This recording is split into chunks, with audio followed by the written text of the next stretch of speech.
My character is a girl that's looking for love, looking for a way to be happy, and looking for someone to complete her life. She's kind of controlled by her insecurities and her doubts and her weird relationship with both her best friend and her mother. Her mother's very overbearing, and she doesn't know how to get any sort of approval from her, so she kind of makes up a tiny lie and is paying for it. Tom is supposed to be the voice of reason. That's the phrase that gets tossed around the most frequently about his character. He's supposed to be the objective one, the logical one, the wise one, without necessarily being a wise ass, although he comes across much like a wise ass anyway.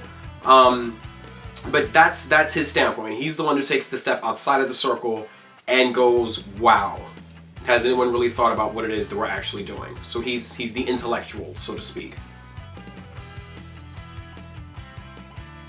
In season 1, she started off in a toxic kind of relationship. So by the end of the season, she was able to find out that she deserved better, and she kicked that guy to the curb, and I was very happy that happened. But she has dug herself deeper into her lie and her issues with her best friend. And she still hasn't found what she's looking for. He spent most of his time observing the other characters and trying to advise them as best as he could. You know, in the first season, he was very much the guy outside.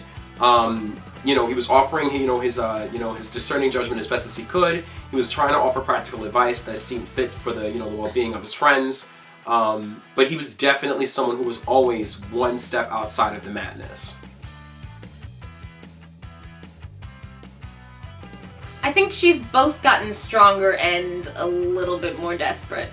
She's out there looking for whatever will make her happy and a person to complete her, to be her other half.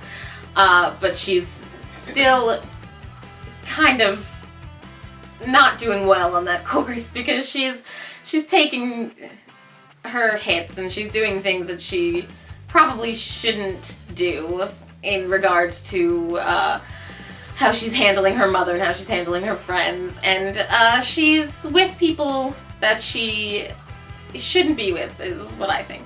But she's working on it. He's just like the rest of them. The general consensus is that there's, sex crazed Randy, and then there's, date happy, Kerrie, and then there's dramatic Michael, and then there's Tom, who's just Tom, the voice of reason. There's lots of things that, there's lots of character choices that he makes throughout this arc that really helps you understand that he's just like them. They're just a pretty zany bunch of people.